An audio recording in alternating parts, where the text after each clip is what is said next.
Hello, how are you? This is Lerone Kuntz. I'm here to give you an update on the Fani Willis versus Donald Trump case.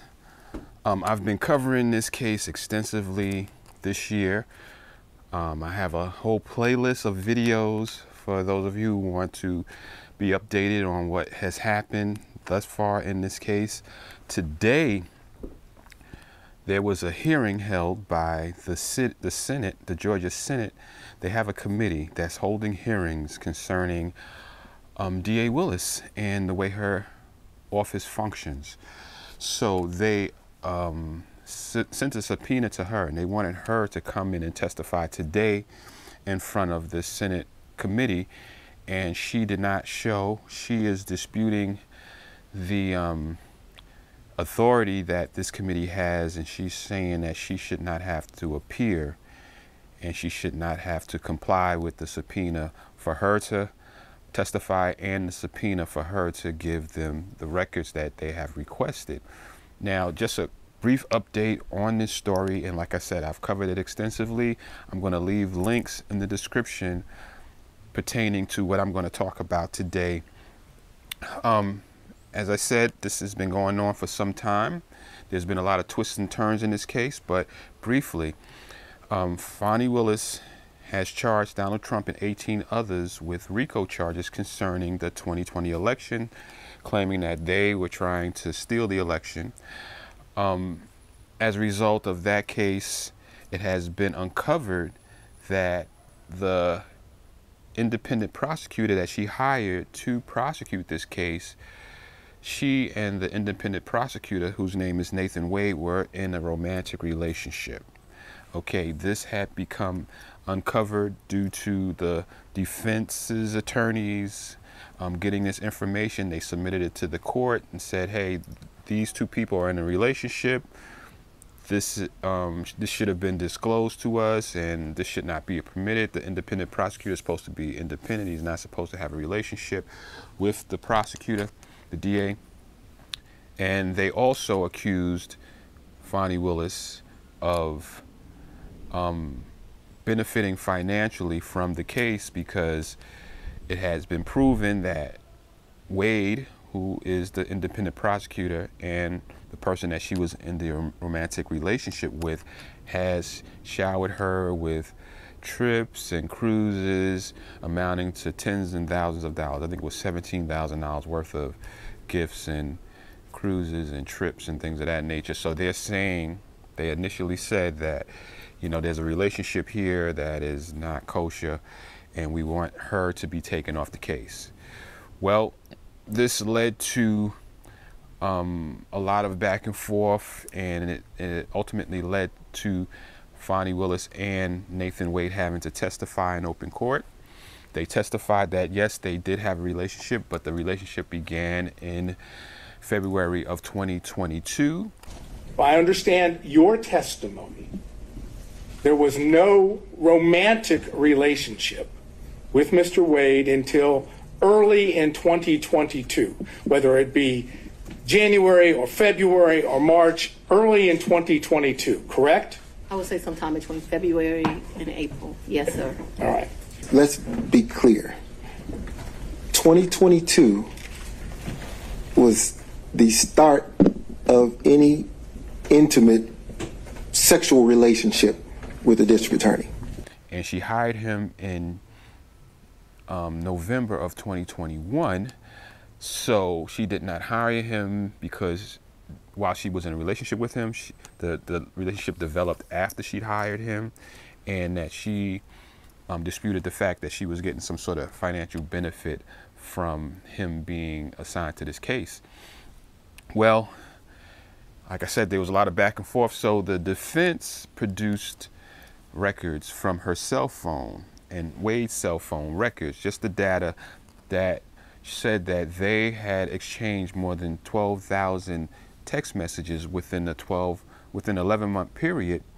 And they also had data showing that they their cell phones were together in kind of odd hours of the night if there was not a personal relationship. If there was not a personal romantic relationship, then the times that they were together as it relates to their cell phone data kind of brought that into question, because some of the cell phone data indicated that they were together during the night. And if that was a professional relationship, then that was kind of unusual. And they were saying that the cell phone data shows that there was a personal relationship, a personal romantic relationship going on prior to the time where they both testified that the relationship began, which presents some problems for her. If there was a relationship prior to when they testified that there was, then she can be disbarred because she perjured herself in open court, and she can also be prosecuted for perjury. So that's the issue with the cell phone data. They had the cell phone data, they submitted the data to the court, but they did not have the context of the 12,000 emails. They just had the fact that there were 12,000 emails between these two people in an 11-month period. And just, looking at that, on its face, I think it's kind of unusual for people that are not in a romantic relationship to have 12,000 text messages between them in an 11-month period. I just think that's kind of odd, but it could be a professional relationship. But the text messages will tell the story, I guess. So, as it relates to what happened today. Now, Fani Willis did not show up at the hearing today. She refused to come until her motion is ruled on. She submitted a motion questioning the authority of the committee to subpoena her. They haven't assigned a judge to rule on her motion yet. They tried to assign 3 judges, and all 3 of them recused themselves from deciding this case. They also asked Judge McAfee, who is the one that's overseeing the RICO case, to rule on this motion, but he also recused himself, saying that he's part of the RICO case and that he felt that he should not rule on whether or not she has to testify in front of the Senate committee. So she has not, she did not come today, and she did not testify in front of the Senate committee. But the Senate committee still had a hearing, and basically their hearing today was just their legal experts testifying as to their authority and putting forth the facts as they know them as it relates to the law here in Georgia, that they can, in fact, subpoena the DA, and they can request documents from the DA, and that's where it gets kind of interesting.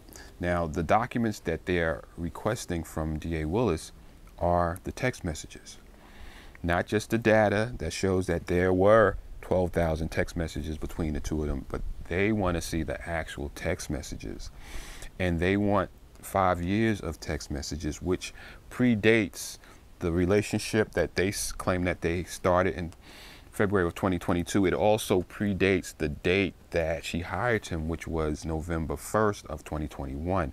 So they want to know what they were talking about for the last 5 years in text messages. So if there's 12,000 text messages in an 11-month period, you can imagine how many text messages there are in a 5-year period. So that's what they're requesting from Fani Willis.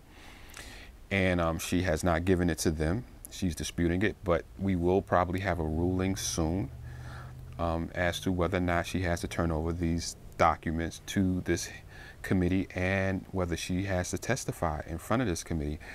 Now, the text messages are going to be a